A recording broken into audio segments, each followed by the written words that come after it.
আসসালামু আলাইকুম। Driver powder বিডির ভালো ড্রাইভার ভালো মালিক সিরিজের ৬০তম পর্বের বিষয় হলো গাড়ির ছোটখাটো সমস্যা হলে মালিককে কিভাবে জানাবেন? তো ড্রাইভিং পেশায় অনেক সময় গাড়িতে ছোটখাটো সমস্যা দেখা দেয়। যেমন অদ্ভুত কিছু শব্দ, গাড়ির কাঁপাকাঁপি, ব্রেক কম কাজ করা, লাইট নষ্ট হওয়া এই ধরনের ব্যাপার।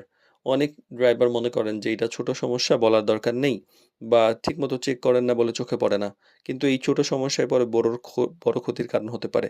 তাই সঠিকভাবে মালিককে বিষয়টা জানানো অনেক গুরুত্বপূর্ণ। তো দেরি না করে দ্রুত জানাবেন। সমস্যা দেখলেই দেরি করবেন না। যত দ্রুত সম্ভব জানিয়ে দিন এবং সমস্যা বড় হওয়ার আগে ব্যবস্থা নেওয়ার ব্যবস্থা করুন। স্পষ্টভাবে ব্যাপারটা বলুন। অস্পষ্টভাবে না বলে পরিষ্কারভাবে বলুন। যেমন, "স্যার, ব্রেকটা একটু সফট মনে হচ্ছে, কম কাজ করছে। গাড়ি চালানোর সময় সামান্য শব্দ হচ্ছে। আ এইটা একটু দেখা দরকার মনে হয়। মেকানিক দেখালে ভালো হয়।" কিন্তু অযথা আতঙ্ক সৃষ্টি করবেন না। অনেকেই ছোট্ট একটা সমস্যাকে অনেক বড় বলেন।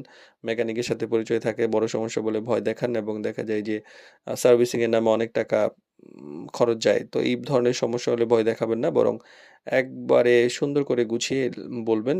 আবার ছোট সমস্যাও লুকিয়েও রাখবেন না। আর সমাধানের পরামর্শ দিতে পারেন। যদি আপনার ধারণা থাকে যে এটা কিভাবে কাজ করেছেন, যেহেতু আপনি গাড়ি চালান। তো সম্ভব হলে মেকানিক দেখানো ভালো। আর নিজে পারলে তো ভালো। তাহলে আপনার সচেতনতা বোঝা যায়। আর নিজের দায়িত্ব এড়াবেন না। কিছু ড্রাইভার ভয়ে সমস্যা লুকান।